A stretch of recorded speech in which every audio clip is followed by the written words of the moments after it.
Okay, so welcome back. This is video number 6, and this is what we call the consumption boost. So we talked briefly about different ways to increase the consumption rate, but how can we increase it further? Now, before we can understand that, we need to talk about a big problem.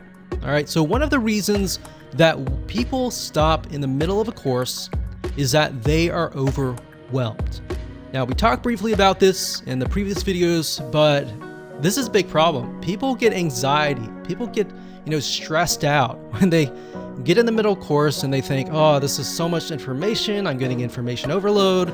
They start to second guess themselves and they start to have paralysis analysis. They ask all these questions, which then prevents them from actually moving forward. So how can we combat that?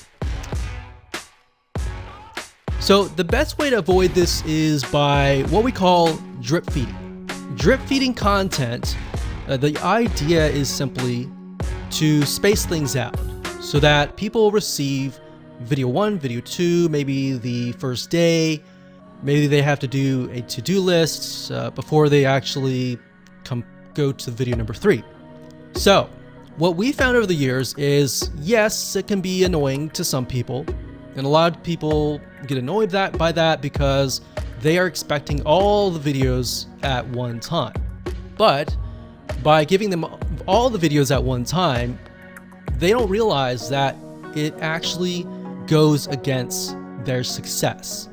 So if you are going to do drip feeding, you may want to mention that in your introduction video and say, look, we've created this course to ensure that you have a high rate of success, that you are able to implement everything that we're going to teach you.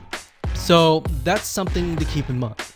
So like I said, a lot of people get annoyed by that, but like I said, in reality, your students are more likely to implement what you tell them if you space things out. So instead of giving everything on day 1, you can spread it out. Now, the nice thing about LearnDash and other WordPress plugins is a lot of them enable you to drip feed. That's a very standard option these days. Now, you really need to weigh things out. Is that something you really need? Because if your course is very simple, maybe you don't need that. But if it's highly technical, a lot of times you will need that. So that's just something to bear in mind. Knowing your audience is key. So if your audience, let's say for example, is a lot of newbies, you want to make sure that you space things out. So now what I want to do is jump on over to LearnDash and show you around and show you the drip feeding feature and how to go about implementing that.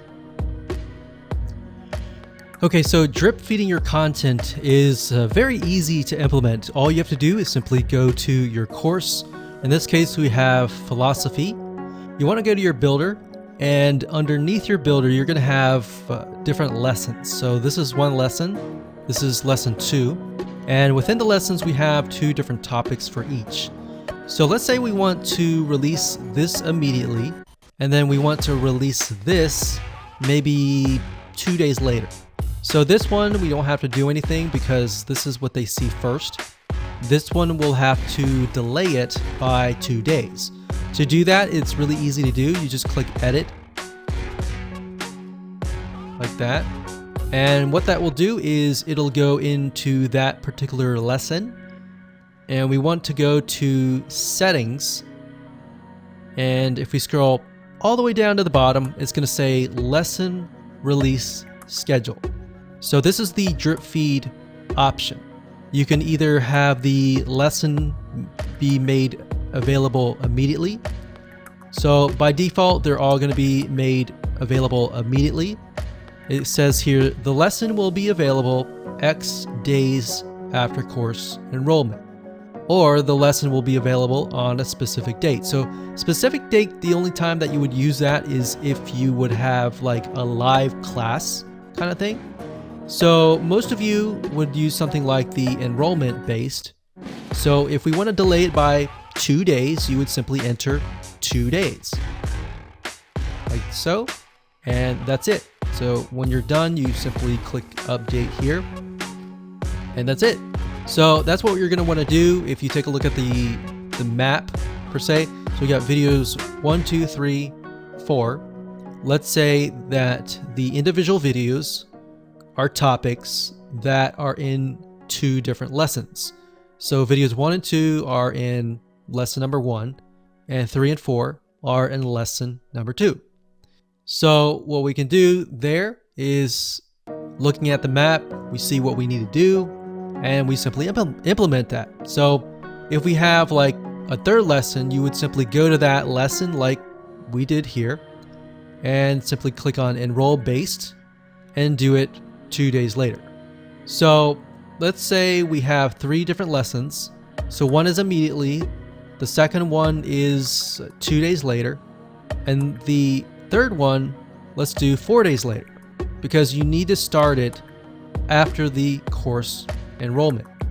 So that's just something to keep in mind as you implement the drip feed system. And that's it. That's all you have to do.